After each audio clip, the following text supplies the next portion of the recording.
All right. Well, thanks for joining in for listening to a new episode of the Dan Time Podcast. I am Dan McCardle, your host, and just super pleased to welcome to the show today, second-year pro baseball player, Dan Beebe. He's a right-handed starting pitcher, past 2 seasons for the Tri-City ValleyCats of the Frontier League. Dan, or Beebs, as I hear they call you from time to time, or maybe That's off correct, yeah. Most of the time. Signed with the ValleyCats on June 9th, 2023. Really cool achievement here, Dan. Same day you signed with the team, you're joining them on the road, and in your professional debut, you earned the win. 5 innings, 1-run ball, and then a month later, earning Pitcher of the Week honors for a 7 2/3 scoreless innings, 8 strikeout performance against Evansville.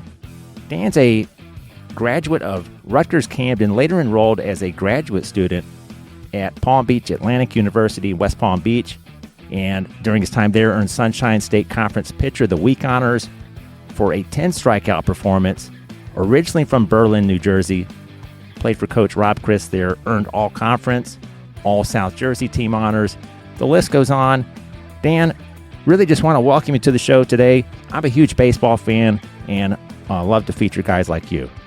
Well, I appreciate it. I want to thank you for having me on the show, and I'm glad we can share the common interest in baseball here, so it'll be exciting. How has your experience been so far playing for Tri-City, being in the Frontier League? I mean, this is a league that if you just look at the attendance figures for the past 2 years, people are going to these games. They're packing them out. For 2024, Tri-City was 4th in attendance. You improved on 2023. Single game average for your home games, about 50 home games a year, just over 3,000 in the seats. I mean, I'm here in Pensacola, Florida, and our AA affiliate, we sometimes don't draw 2,500. I mean, some games are different than others, but it sounds like a really exciting product on the field. Yeah, it definitely is. Tri-City is a great place to play.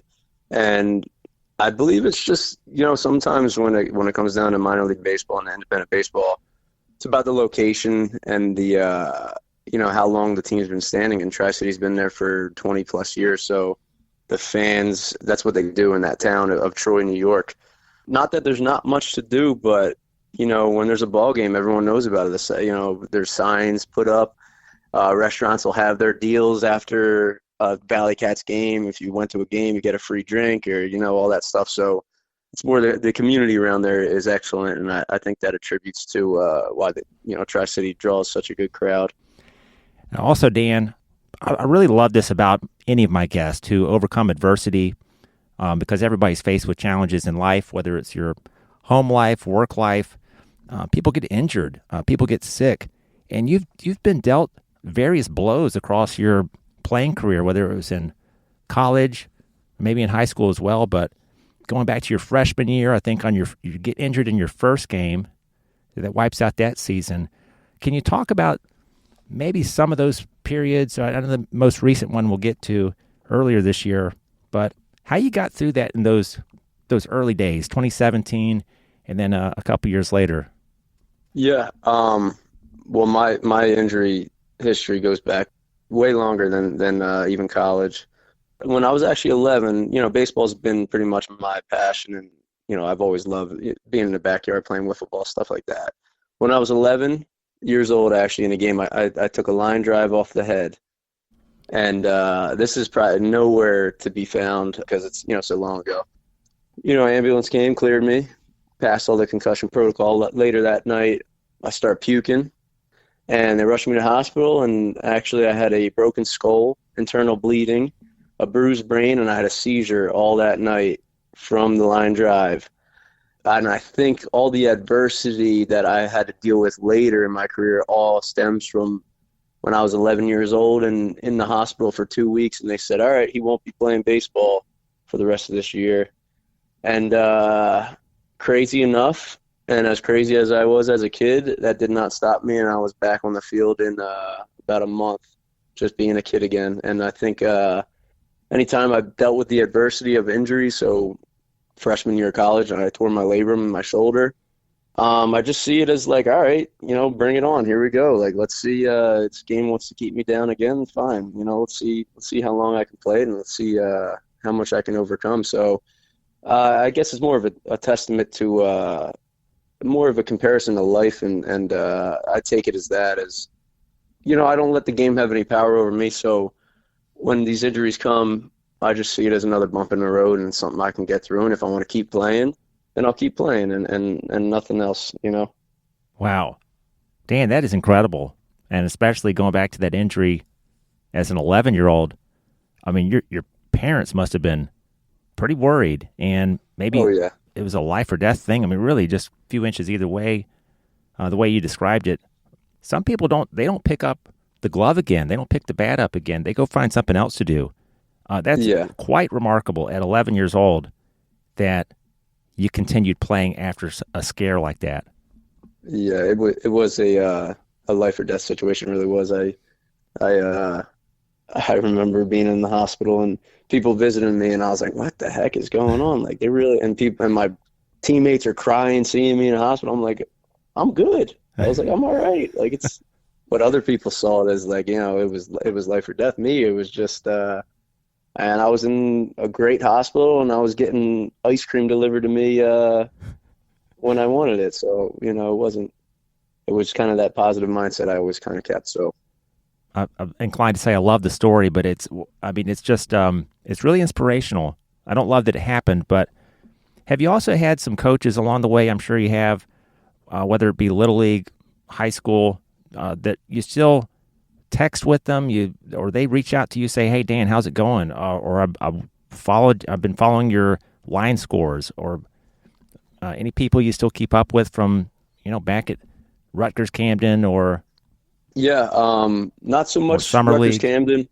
Yeah, I played at Palm Beach Atlantic, and those coaches are great to me. Kent Bottenfield, he was a big league coach, and Bo McMillan, they were really good to me. And I really think they helped me revive my career down in at Palm Beach Atlantic after my injuries that I suffered at Rutgers-Camden. Whether it was, I don't think it had anything to do with Rutgers-Camden itself, just the timing of everything.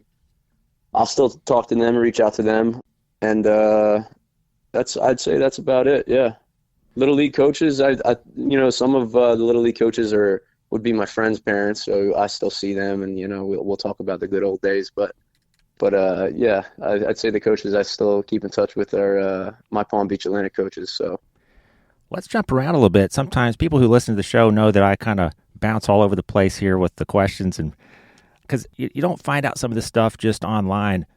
How about your pitch arsenal, your pitching style? Are you a finesse pitcher? Are you a combination of both? Are you a sinker baller? Tell me a little bit about your pitch selection. yeah, I'd say a combination of both. As a starting pitcher, it's tough because you'll show up one game and you'll have your good stuff and you'll have your velocity and on your fastball, and then another game you won't, and you'll have to become that finesse pitcher. So I found you need to have the ability to flip a switch and do both. So I am both. I do feature a sinker, which actually this year I used it a ton, and it actually was one of my best pitches. But it's crazy because baseball, it changes. One year you can be a four-seam fastball pitcher, and that's your best pitch, and the next year you could be a sinker baller or the next game. So I kind of see how I play is kind of like I'm in the backyard playing wiffle ball. That's how I like to always think about it. And all right, well, if I want to make this ball cut, I want to make a cut fastball, I'll make it cut. And but I'll feature a four seam, a sinker, a cutter, a slider, a changeup, and a curveball. So I do have a big arsenal, but there'll be games where I can just rely on my fastball and my cutter, and that's when I'll be the power pitcher. And there are other games where, yeah, I will finesse and use that sinker changeup. So one thing this season that jumped out to me, Dan, 42 innings of work, 31 hits allowed, but only 5 extra base hits and just 2 long balls. Opponents are hitting just 203 against you in 2024. Yeah, ERA 191, is that correct? Correct, yeah. That's a sign of progress, I think, year over year as well. Not walking a lot of guys. Got to feel pretty good about that, where you're pitching with most of the time guys on first base, right? Right. or first and third, maybe induce a double play. Right, yeah, and that's when that sinker comes in handy and that cutter. But, I made some adjustments. I do believe fastball location is the most important part of this game, at least where I'm at. So this year I was able to get a lot of early outs in the at-bat, 1-2 pitches, and just getting the fastball in on the hands, breaking bats. We're getting that cutter that looks like a fastball that's away and fools the hitter and he pops it up, or he's out in front. So just a little bit of that has helped me out a ton this year, just locating better. What can you say for people listening who don't know a lot about the independent leagues and how you guys travel, how you get along on the bus rides? What are guys doing in 2024 as far as when you're traveling? Are some dudes just putting the sleep mask on and leave me alone, putting the silencers on the ears, or some people chatty? How's it? Yeah, there's the bus is split into sections for sure. You'll have the coaches up front and then the players right behind them that want to get their sleep in and listen to their music and not be bothered. And then you got the rowdy crew in the back who, man, sometimes they'll have a speaker and that stuff. I don't like that stuff, but and they'll be playing their games back there. There's a game, and that's pretty commonly and famous in probably all of baseball, called Mafia, where you play in the back of the bus, and that gets pretty rowdy. And then you'll have card games and all stuff like that. So it's definitely it's split into sections for sure, but it's pretty comical. Yeah, the traveling is, and you'll have you'll have 10-hour bus rides, and so you gotta have a little bit of both of the sleeping and the rowdiness, because it helps pass time. So. And as far as where you're stopping to eat, do you guys ever have a vote on, hey, I know what town we're about to hit, we got to stop here, or do you just sit back and hope you get something good? Well, let's think about it. When we go to Canada, we always hit a market 32 in Plattsburgh, right before the border in New York.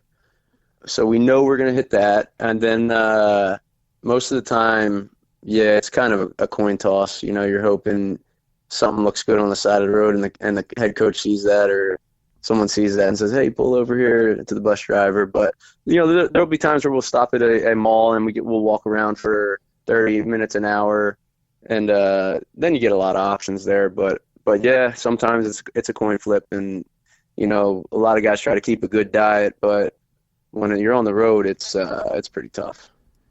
Yeah, I've kind of wondered about the diet and the regiment that some guys want to stick to, maybe getting the protein shakes that they'd really prefer to have. How do you get to prepare those when you want to?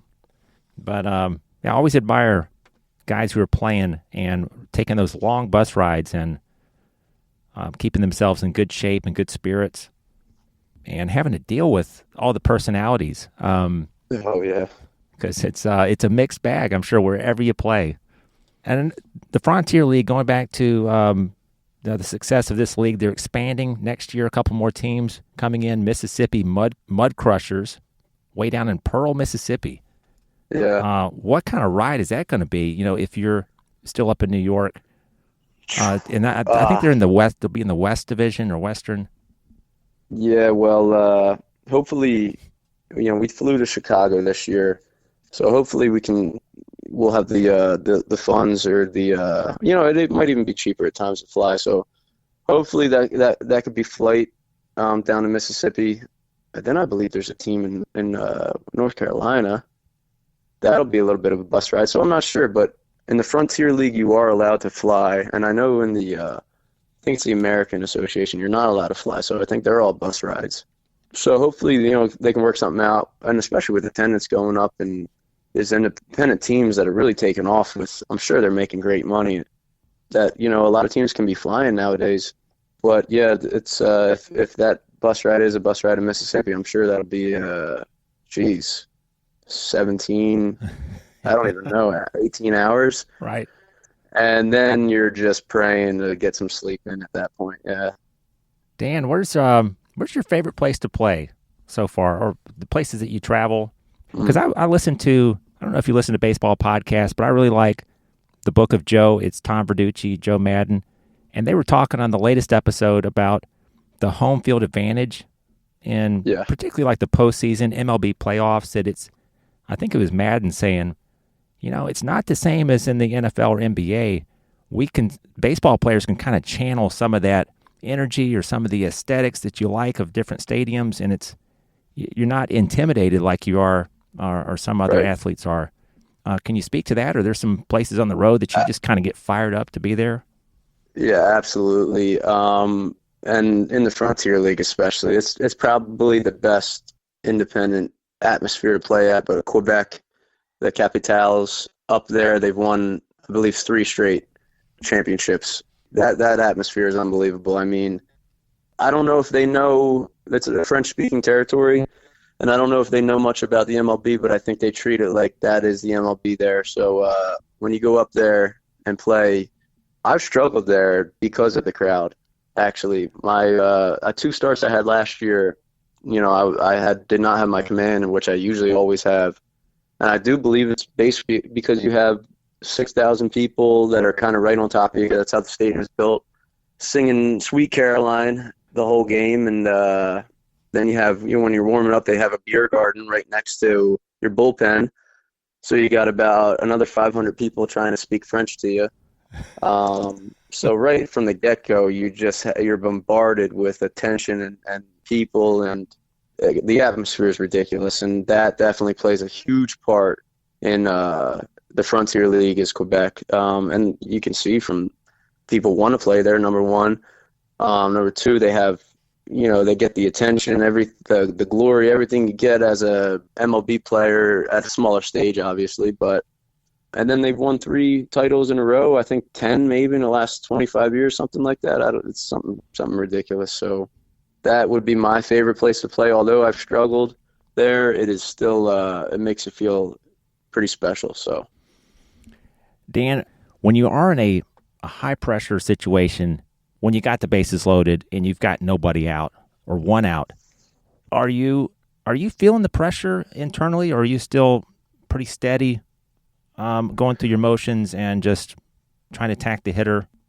Yeah, I'd say that's another adjustment I had to make last year, as a rookie compared to this year, was in those situations to not just, not give the game so much power over you in that situation, and know, like, all right, if I still make my pitches here, then I can limit the damage and go from there. But, there's pressure, and as you grow in the game, you learn to deal with stuff like that. So, yeah, you just have to go and trust your stuff and control your breathing. I always like to control my breathing in situations like that, and honestly, absorb that atmosphere and that pressure that's on you and use it to better yourself. And so I get fired up sometimes. If I have base load and no outs, I kind of am like, all right, let's see what we can do here and go from there. But those situations are intense and they're pretty fun. So now, depending on the hitter, do you sometimes look at the situation and say, I know I can strike this guy out, so I'm not going to try to induce a ground ball here. I'm going to come right after him and get that first out, because after that, I think I can get a ground ball in the infield. Does that kind of play into it as well?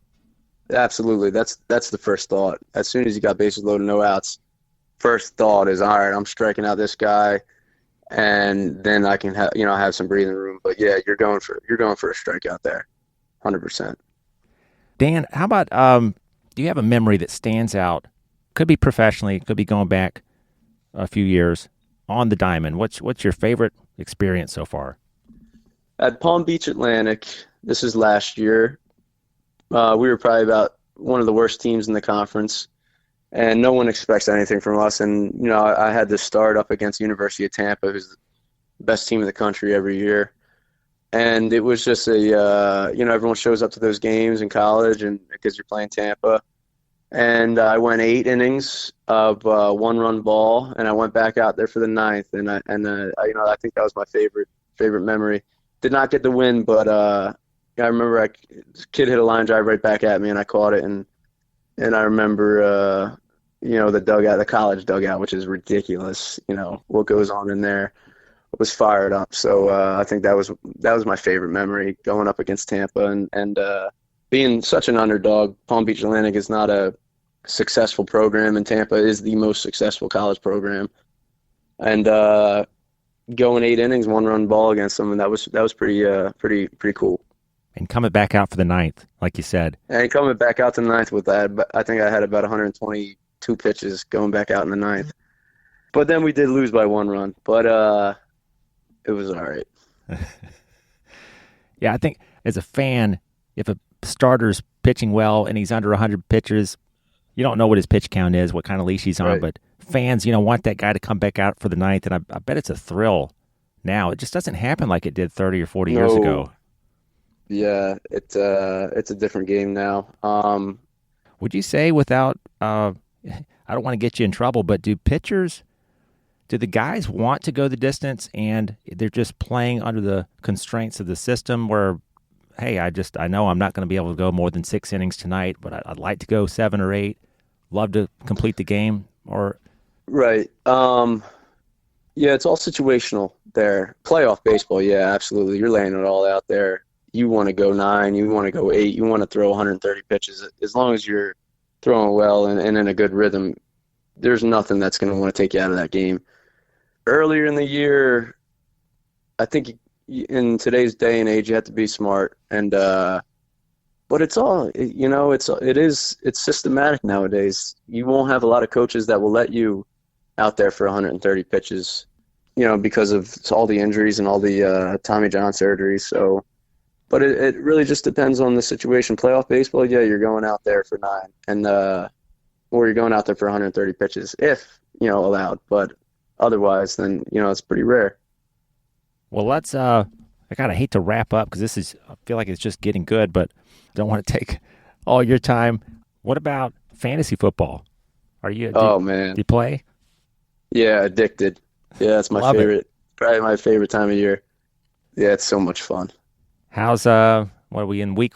I can't believe it's week 4 already. Week 5. Week Yeah, 5? no, we're done. Yeah, we're going into week 5. Have you won a fantasy football championship? Oh yeah, it's been 10 years. 2014 was my last win. So You're doing better than I'm me. changing things up. I'm changing things up in my approach this year. I'm usually quiet in the group chats and I just let it play out. But this year I'm cocky and I'm letting everyone hear it because I'm 4-0. So I'm hoping for a title this year. That'd be awesome. Who do you like as far as you got a favorite quarterback right now or running back? Yes. So I grew up as an Orioles and a Redskins fans, now the Commanders. And Jaden Daniels is phenomenal right now. He's unbelievable. So I did trade for him in one of my leagues.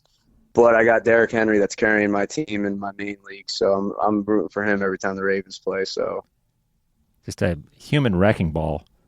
oh my gosh, he's every year it's like, oh, he's old, he's 1 year older, but he still looks, so damn good. So Yeah, they carved him out of stone or something. You don't see a guy like he's him. Unbelievable. So What do you like to do when it's the off season? You got a little bit of time to just unwind. Some people, because I can relate to this, I'm always more go, go, go than I probably should be. I can relax, but it's like right. I can relax long enough as long as this sandwich lasts. Like I can watch TV, and once my plate is empty, I gotta get going again. How do you feel Yeah. about relaxing, unwinding? What do you like to do? Yeah, I think it comes in waves. I'm just like that where I need to be doing something, keep my mind occupied, just get moving and all that stuff. But I've been able to unwind after this year. I had a injection in my elbow at the end of the year that should help me recover and set me up good for next year. So I had to rest anyway actually I'm still resting. That was 6 weeks I'm supposed to rest, so I think in a week I'll be all right. But yeah, the routine right now, I did pick up a job working at the hospital in a few weeks, but the routine right now is wake up, coffee, and I'll get a little workout in, do my physical therapy that I'm doing now, and then visit family, stop by everyone, pick up some work if there's work available, cutting grass and stuff like that, and do it all over again the next day until I start my new job. So Now, I mentioned at the top of the episode, and we can talk as much or as little about this as you want to, but I understand that first part of the season, and I'm not entirely sure what happened, but you were out with an illness that caused you to drop close to 15, 20 pounds? Yeah. And going back to overcoming adversity and all, kind of having that mindset where you're just going to beat it and you're going to endure it and get through it. Was this one particularly challenging?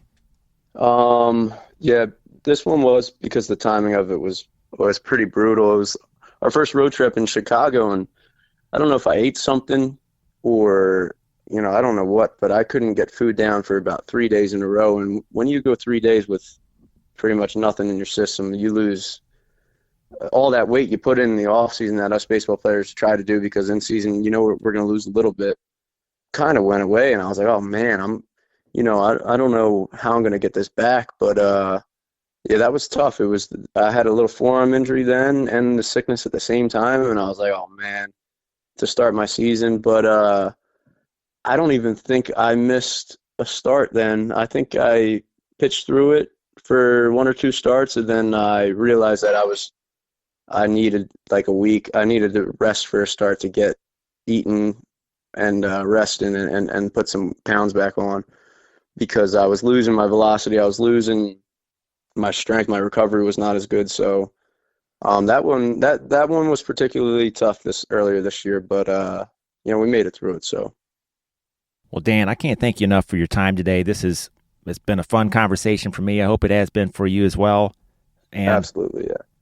Man, I always do this where I just about forget to ask a Dan question. So most of us were not born Dan, and not a lot of Dans flying around out there in 2024. It's kind of, I'm proud to be a Dan, and I want to get your thoughts on your Danhood and when the nickname came about and all that stuff. Little Dan time here at the end. Yeah, sure. You know what? I haven't thought about what you just said. In 2024, there's not a lot of Dans, and the more I think about that, the more I think you're right. I don't know too many Dans, so I'm blessed. I'm lucky to have a name as rare as this nowadays. I got one friend named Dan, and that's it. That's the only other Dan I can think about. So, yeah, there's some pride. I think there's some pride you get when you have the name Dan. Pretty simple, 3-letter word, but I think simple is what lasts. So, to us Dans, cheers. So that's what I got. Man, that may be one of the best lines on this podcast. Simple is what lasts. Yeah. Well spoken, Dan. Man, I wish nothing but the best for you in your baseball career. Who knows what 2025 has to offer, and I'll certainly be following you as well. Folks, check out, I'll have it in the show notes here, but the Tri-City ValleyCats, the Frontier League. If you're in the area, if you're traveling around next year, check out their schedule and keep up with Dan. Baseball Reference is kind of the baseball nerd site. I love it. I can't get enough of it. I don't know. Dan, does every player check out his Baseball Reference page from time to time? Yeah, I'd say just about after every game. Yeah, they're on that page. So you can follow Dan there. And if you're on social media, that's another thing I forgot. Do you do that much? Do you want people to follow you? Yeah, I actually just recently revived it. So I'm on just Instagram right now, and then Spotify. I don't even know if that's social media, but my music. So. Well, good deal, man. Great to talk to you today, and hope we can do this again. Thank you so much, Dan. I appreciate it, Dan. That was an awesome interview. Thank you. All right. Thanks for listening to the Dan Time Podcast. And if you take anything from this episode, take some inspiration. If you're going through something, which, usually everybody is, and maybe it's a family member that's going through something that you're kind of helping them with, or you're going through with them, or you've got some kind of struggle happening. Take some inspiration from Dan and get your head on straight. There's people to help you. There's people to support you, and you're tougher than you think you are. Most people are. But great guest today, Dan Beebe. Have a great week, and we'll see you next Sunday on the Dan Time Podcast. Thank you, Dan. Thank you, Dan. Take care.